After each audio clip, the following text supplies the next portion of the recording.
Motives of criminals sometimes remain a mystery. What exactly drives a person to cold-bloodedly take the lives of everyone they love before cutting their own life short?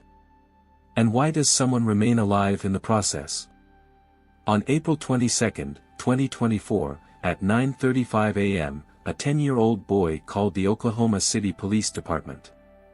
Through tears, it was difficult for the child to speak, so the dispatcher barely managed to make out his words. Calming the little one proved extremely challenging, as he was talking about a horrific massacre that had taken place in his home. Finally, mustering his strength, the boy was able to explain that his parents were lying in pools of blood on the floor and needed immediate help.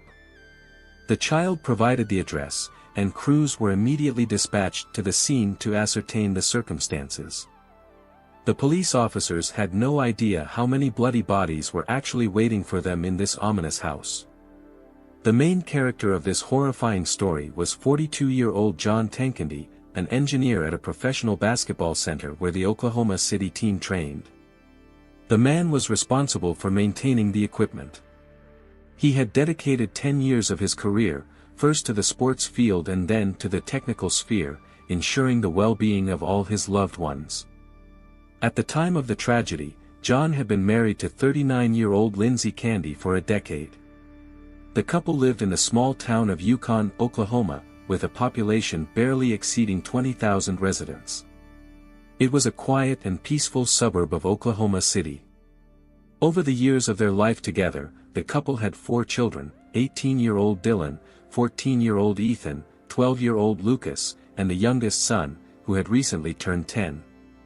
However, the identity of the latter was never disclosed to the public, given his young age and vulnerability.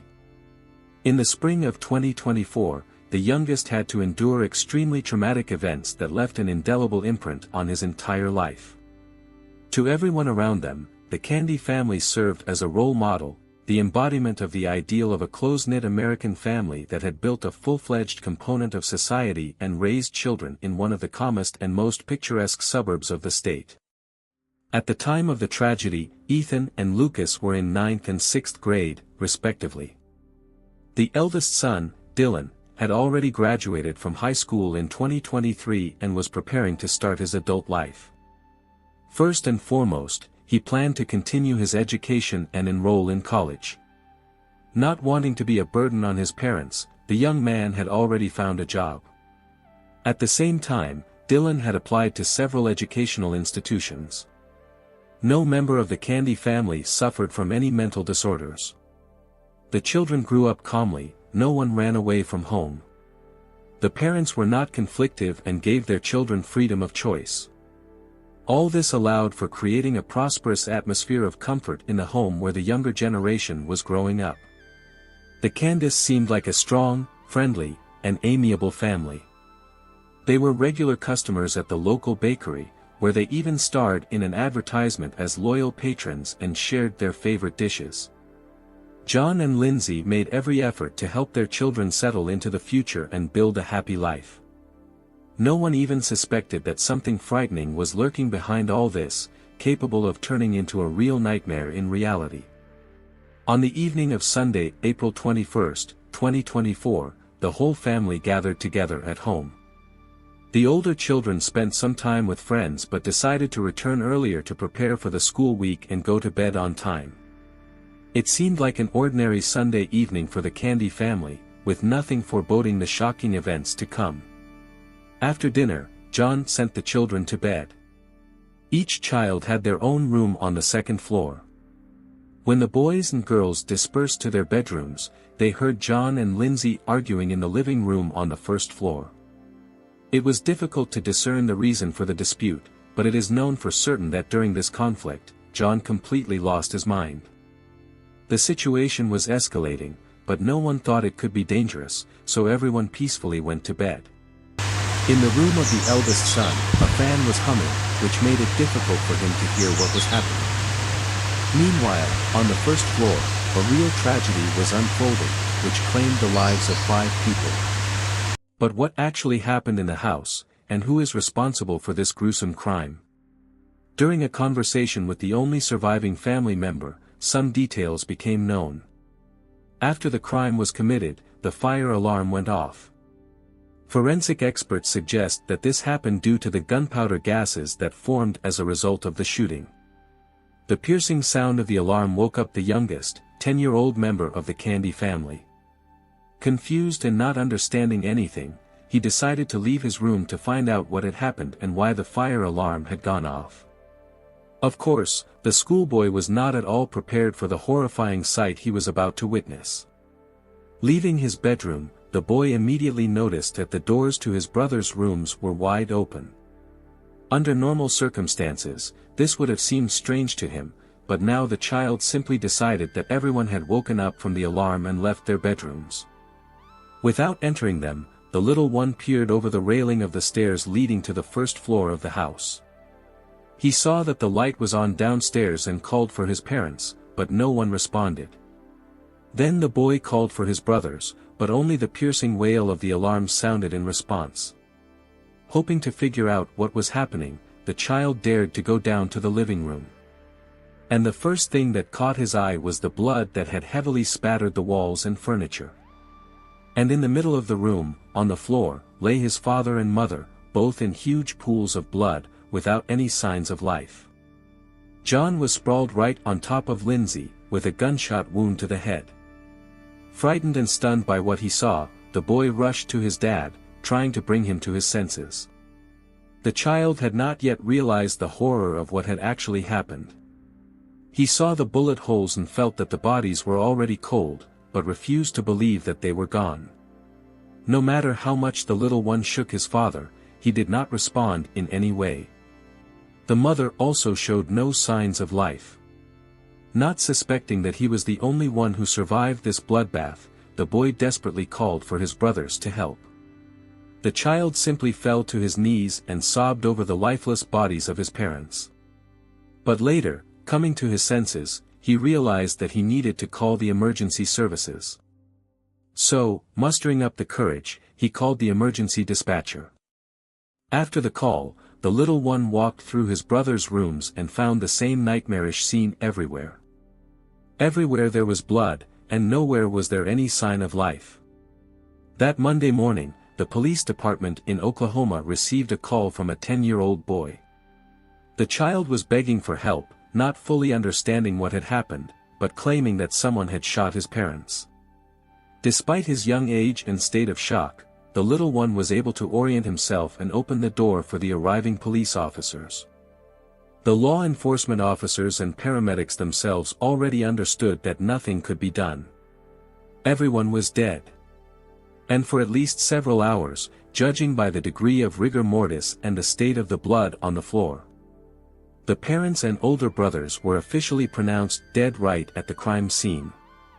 The house was cordoned off with tape, and an investigation into this bloody massacre began. Forensic experts and detectives recreated the picture of what had happened with horror. The version about an outside attack on the family was immediately discarded. There were no traces of intrusion or the presence of outsiders in the house. Everything pointed to the worst-case scenario: the murder was committed by one of the family members. Despite the fact that the 10-year-old witness was covered in blood, the police officers even for a moment assumed that he could have been involved in the crime. After all, such cases did occur. But the child's behavior, his condition, age, and evidence quickly dispelled all suspicions.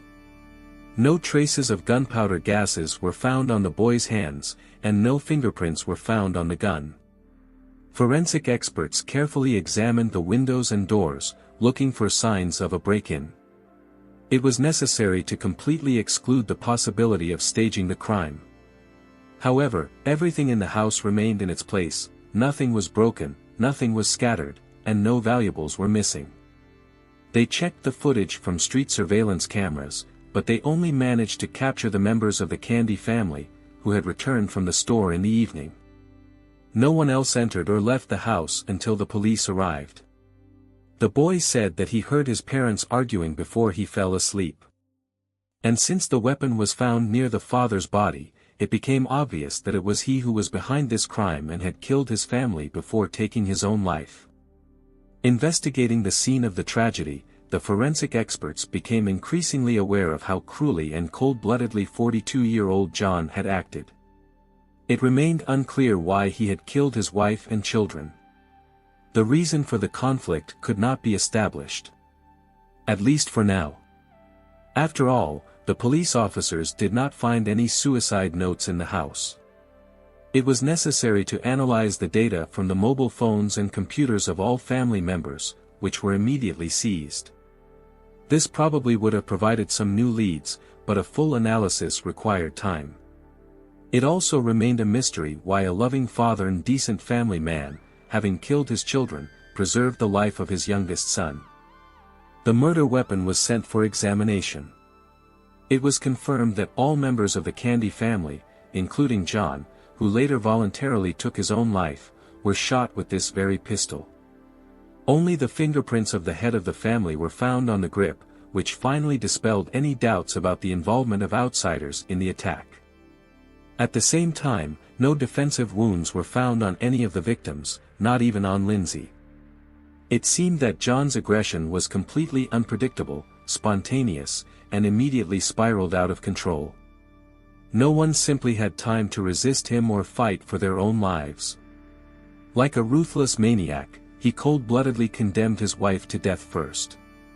She was the only one who did not die instantly. While the woman was bleeding out on the living room floor, John went upstairs and methodically dealt with his sleeping sons. Lindsey probably heard everything that was happening but was powerless to do anything or help her children. The detectives considered this incident truly incomprehensible. None of the family's close ones could even imagine that the upstanding family man and loving husband John was capable of such brutality. He had no criminal past, and the police had never been called to their home for incidents of domestic violence. Therefore, law enforcement officers initially considered versions of robbery or an attack by someone from outside. But the facts simply did not add up. These amiable and sociable people had no enemies. And John himself had no obvious reasons for such aggression. However, the results of the examinations made it possible to reject any doubts about his guilt. The police officers spoke with the family's relatives and neighbors to understand what could have pushed a loving husband and father to such an act. Everyone who knew the family well assured that they were very benevolent people with whom no problems had arisen over many years of communication. They avoided any criminal situations and gave the impression of a decent family. John was a respected person. He seemed to be the last one who could take up arms and commit something like this. In general, the man had an impeccable reputation. Neighbors and colleagues considered him calm and non-confrontational. Those most shocked by what had happened were the relatives. They saw no prerequisites for such an incident. And upon learning that it was all John's doing, they were filled with anger, calling him a psychopath and refusing to even talk about him. Quarrels between the spouses had happened before, but very rarely and never took on a violent character. John always behaved in a restrained manner, keeping himself in check. He was not prone to aggressive actions, so the tragedy came as a real shock to everyone. People simply refused to believe in his guilt, but after the official statement of the investigators in charge of the case, they were completely at a loss. Of course, everyone wanted to get answers to their questions. The media eagerly savored all sorts of rumors. However, at the cost of considerable effort, it was possible to protect the surviving boy, the only witness to this massacre, from excessive press attention. As it was established during the investigation, on the day of the tragedy, the Candy family did not have contact with relatives or friends. They spent the whole time together, only once going to the store for groceries. And then the older children left the house to meet with friends. However, in the evening, everyone gathered at home. The little hero of this story did not notice anything unusual. It was an ordinary weekend. The father behaved calmly and did not show any aggression in his presence. Disturbing information was provided by the Candy family's 68-year-old neighbor, a man named Michael Burrow. He and John had been friends long before the tragedy. They often helped each other, including with household chores. The men communicated quite closely, including on personal topics. According to Michael, John once told him about the problems he was struggling with. The head of the Candy family secretly admitted that he was suffering from depression. During that period, he was taking medications prescribed by a doctor to cope with this condition but was hiding it from many people. Before and after that conversation, John spoke unfavorably about his wife several times. However, there was nothing terrible or anything that would justify his aggression. There was no information about infidelity or treachery, it seemed to be everyday trifles, nothing serious. According to the neighbor, this happened several years before the tragedy. Later, John said that he had managed to overcome his ailment, and the depression had receded. He no longer experienced any problems. He also no longer expressed any negativity towards his wife. John attributed his former dissatisfaction with his wife to his unhealthy state. No one heard anything like that from him again. After that, there were no incidents or situations that could indicate a return of his depressive states. Just in case, the investigators checked John's medical records. However, nothing compromising was found there either, at least recently. He had not sought help from psychiatrists or even psychologists. Of course, such changes, if they had occurred, would have affected his behavior and would have been difficult not to notice. But here, 2 law enforcement officers were met with failure, no one noticed anything suspicious. Some of the relatives knew about John's depression from several years ago. But there was no reason to worry about his current state. According to John's mother, even during that period, he quickly coped with the ailment. The depression did not affect the family relationships. According to everyone who knew the Candy family well, whatever John was struggling with, it did not look dangerous. After the man overcame the depression, they became a happy family again. The detectives had no other leads. But could the depression have returned to John? Could he have hidden new manifestations of it from those around him? This was the only point that could somehow explain what had happened and give the man a motive. No one saw any other reasons. But, according to psychiatrists, doing this with such an active social life of the couple would have been extremely difficult. Relatives and friends said that they constantly met with the couple and their children. The Candys led a very active lifestyle. Every weekend, they either invited someone over for a barbecue or went to visit others themselves. The last time this happened was on Saturday, April 20th, when the couple went to Michael's for a barbecue. Neither he nor his wife noticed any signs of conflict between John and Lindsey. People were at a loss, trying to come up with options to explain what had happened in the Candy house. But all this simply did not add up to a complete picture. There was a lack of information, it was catastrophically insufficient. They hoped that mobile phones and computers could provide some important leads. For example, the murder could have occurred out of jealousy. However, here, too, the police officers were met with disappointment. At least the initial examination did not yield anything valuable.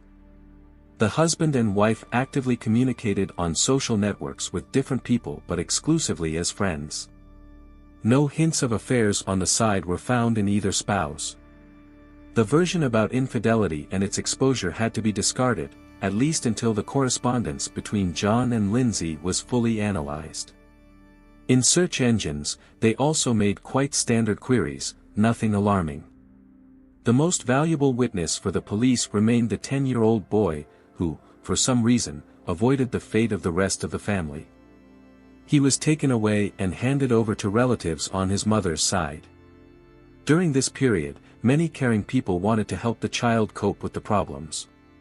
For this purpose, a special fund was created, in which they planned to raise $100,000 to support the boy. People responded, and as of June 2024, there was already over $74,000 there. The fundraising continues. But in the spring, the child was of interest not only to those who wanted to support him with words or financially. The boy was also needed by law enforcement officers investigating the case. However, they did not communicate with him right away. The little one was clearly in a state of shock and was having a hard time coping with what had happened. And although the child was still very young, he already understood well enough to feel the full horror of the situation. Everyone this boy loved had become victims of a completely incomprehensible outburst of aggression. Relatives said that at first, the surviving little one could not sleep normally, constantly screaming in his sleep and waking up in tears. Several psychologists worked with him at once, as there was a real risk, once the boy admitted that he did not want to live. All the loved ones tried to help, rallying around the child. This gradually allowed for mitigating the consequences of the deep trauma. However, he still has many difficulties ahead. As soon as the experts decided that the boy was ready to meet with the police officers, they decided to talk to him in order to obtain at least some first-hand data. To avoid further traumatizing the child, a child psychologist was involved in the process, who ensured that the little one felt comfortable and did not get nervous. The work required a very delicate approach. The psychologist carefully worked through the questions with the investigators, and a list was compiled that included the least traumatic ones, in the expert's opinion. But despite all the efforts, the words of the 10-year-old schoolboy differed little from what other people who knew the Candy family said. He did not understand why his dad decided to kill everyone. The hero of this story heard his parents start discussing something animatedly when he went to bed. But with his childish mind, he could not grasp what they wanted from each other. A fan was humming loudly in the room, so the boy eventually dozed off. The little one was certain that it was this monotonous hum that drowned out the sounds of the gunshots. The child also confirmed that John had never been cruel or aggressive. He did not raise his hand against his children or his wife Lindsey. The detectives were interested in why no one else reacted to the shooting in the house. After all, the other children of the family must have heard their mother being shot and falling to the floor. But judging by the location of the bodies, no one reacted in any way to what was happening. The children were simply fast asleep and were shot in their sleep. That night, fate was on the side of evil. However, John used a small caliber pistol, which does not make too much noise when fired. According to forensic experts, this explains why the neighbors may not have noticed anything in the night silence. However, it remains strange that none of the Candy family children who were at home heard anything and did not wake up until it was too late. The older boys said that fans were running in every room. Perhaps the brothers also turned them on and did not hear the shots because of this monotonous hum. Despite the efforts of law enforcement officers, no new information could be obtained from the child. The officers had to ask the little one unpleasant questions about the details of what happened, about the location of the bodies, about the amount of blood. Eventually, the boy began to get nervous and cry. The child psychologist decided to stop the process in order not to aggravate the trauma. The detectives were left with nothing. Relatives said that after meeting with the police officers, the child became even more nervous. The boy needed the help of psychologists to cope with the new blow. He had barely begun to recover, and the questioning again awakened feelings of fear, despair, and helplessness in him. So it was decided not to bother the little one anymore, including in order not to attract the attention of the media to the schoolboy. Journalists clearly showed less tact, so through joint efforts, it was possible to achieve confidentiality for the child.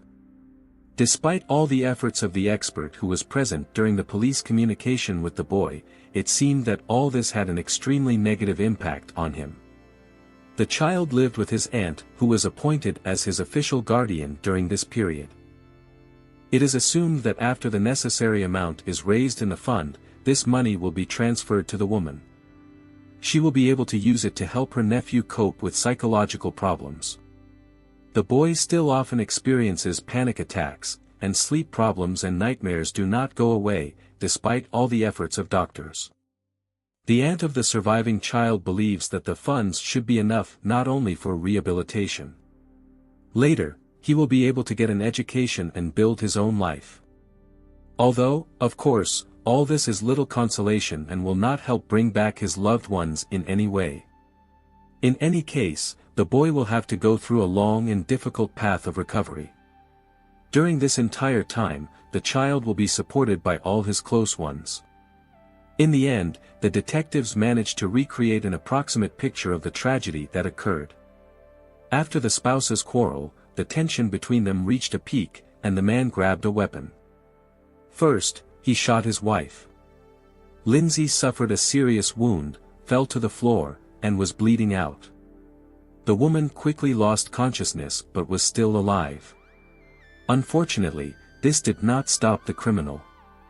On the contrary, still armed with a pistol, he seemed to have completely lost his mind with rage. The killer began walking through the children's rooms. First, he dealt with 18-year-old Dylan. The father shot his own son in the head without hesitation. As it turned out, the older boy used earplugs, perhaps so that his parents' conflict would not interfere with his sleep before his work shift. It is quite likely that without them, the events could have unfolded according to a completely different scenario. But the shot to the head instantly cut short the young man's life. Then John went to Ethan's room. The child was also shot in the head. The same fate befell 12-year-old brother Lucas. Only the younger, 10-year-old son remained alive. What contributed to this remained a mystery. Perhaps the father consciously spared the youngest child. Or maybe he simply made a mistake, got confused, and accidentally did not enter his room. Be that as it may, after that, John went downstairs to the first floor and returned to the living room. Obviously, realizing what he had done, he put the gun to his own head and pulled the trigger. Within minutes, 5 out of 6 members of the Candy family were dead. Already on April 23, the baseball team that Ethan played for held an event in memory of the victims. All those who cared about the fate of the family and the surviving boy came to say goodbye to the deceased. 39-year-old Lindsey was remembered by everyone as a devoted mother and loving wife. She was a housewife and did everything to make the children comfortable. 18-year-old Dylan was remembered as a kind young man who supported his family in every possible way and was ready to do anything for his loved ones. 14-year-old Ethan was a funny boy, very smart and close-knit in the team. He supported all his friends, so the loss was tremendous not only for relatives but also for other players whose dream of victory was now shattered. But the most shocking was the death of 12-year-old Lucas, the youngest of the killed schoolchildren, who did not even suspect that the main threat to his life came from one of the closest people. Even 42-year-old John was remembered only as a good father and husband who knew how to diffuse any tense atmosphere and cheer up those around him. Many still did not believe that it was he who took up arms. However, given all the evidence of his guilt, they had to agree with this. But people still believed that it was all influenced by some altered state of John, a certain psychosis that suddenly struck the man, and he simply could not resist it. At a press conference, the detective stated that there could be no doubt, it was John who became the killer of the Candy family. However, as of that moment, there was no additional information. The only thing that the forensic experts managed to achieve was to cross out any other suspects from the list. Unfortunately, even after several months, nothing new could be found out. The exact cause of the tragedy remains unknown. All this became excellent ground for rumors, which the press eagerly savored.